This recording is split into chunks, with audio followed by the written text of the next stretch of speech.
জীবনে একটি কথা সবসময় মনে রাখবেন, তার পিছনে কখনো যাবেন না যার কাছে আপনার কোনো মূল্য নেই। জীবনে খারাপ সময় আসাটাও খুব দরকার, কারণ তখনই বোঝা যায় কে হাত ধরে থাকবে আর কে হাত ছেড়ে দিবে। জীবনে বেঁচে থাকার কিছু নিয়ম রাখুন, যে আপনাকে বুঝবে না তাকে ইগনোর করুন। কিছু সম্পর্ক ভাড়ার ঘরের মতো হয়, কেননা আপনি তাকে যতই সুন্দর করে সাজান না কেন সেটি কখনোই আপনার হবে না। যে আপনাকে ছেড়ে যেতে চায় তার তো কেবলমাত্র একটি অজুহাতের প্রয়োজন, তা না হলে যে সাথে থাকবে সে তো মৃত্যু পর্যন্ত থাকবে। মানুষ কখনো পরিবর্তন হয় না, শুধু এটি হয় আপনার প্রতি তার ইন্টারেস্টটা কমে যায়, অথবা আপনার থেকেও ইন্টারেস্টিং কাউকে পেয়ে যায়। এটা গুরুত্বপূর্ণ নয় যে প্রতিটি কষ্টে থাকা মানুষ কান্না করবে। কিছু মানুষ তো তার হাসির পেছনে হাজারো কষ্ট লুকিয়ে রাখে। সাথী তো জীবনের এমন হওয়া চাই যে জীবনের কষ্টের ভাগ চাইবে, তা না হলে খুশির ভাগ তো সবাই নিতে চায়। মানুষ যদি আপনার সাথে না থাকে তাহলে টোটালি আফসোস করবেন না, কারণ স্বপ্নটা আপনার, তাই চেষ্টাও আপনাকে করতে হবে।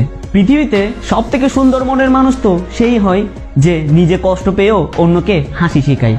কাউকে চিন্তিত দেখে যদি আপনার কষ্ট হয় তাহলে বুঝে নেবেন আল্লাহ তাআলা আপনাকে সৃষ্টি করে কোনো ভুল করেননি। যে মানুষ কোনো কষ্ট বা সমস্যার সামনে পড়েনি তাহলে জেনে নিন রব আপনার উপর নারাজ হয়ে আছে।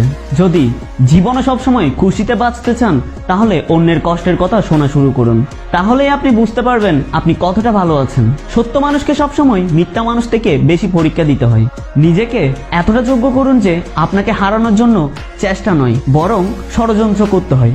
সারা পৃথিবীর লোক আপনাকে তাদের প্রয়োজনের জন্য চায়, কিন্তু একমাত্র আল্লাহ তাআলাই আছে যিনি আপনাকে আপনার ভালোর জন্যই ডাকে। মানুষের ভালো চিন্তার জন্য সে ওই পুরস্কার পাবে যা সে কোনো ভালো কাজ করেও পাবে না, কারণ চিন্তা কখনো অন্যকে দেখানো যায় না। সেটা বাড়ির ছেলেই হয় যার অপরাধ তৎক্ষণাৎ মাফ করে দেওয়া হয়, কিন্তু একটা মেয়েকে তার জীবনের প্রতিটি লড়াই নিজেকেই লড়তে হয়। মনুষ্যত্ব অনেক মূল্যবান একটা জিনিস, তাই এটি মানুষের পোশাকে নয় মানুষের মধ্যে খুঁজুন। লোকে বলে টাকা রাখো, খারাপ সময়ে কাজে আসবে, কিন্তু আমি বলি খোদার উপরে বিশ্বাস রাখুন, খারাপ সময়েই আসবে না। যেখানে আপনার সম্মান নেই সেখানে যাবেন না, যদিও সেখানে সোনার প্লেটে খাবার আর চামচ দেওয়া হয়। হাসির পেছনে থাকা কষ্ট আর রাগের পেছনে থাকা ভালোবাসা আর চুপ থাকার কারণ সবাই বুঝে না। আল্লাহ তাআলা যে কোনো জিনিসকে ব্যবহারের জন্য ভালোবাসার জন্য তৈরি করেছে, কিন্তু আজ মানুষ জিনিসকে ভালোবাসে, মানুষকে ব্যবহার করে।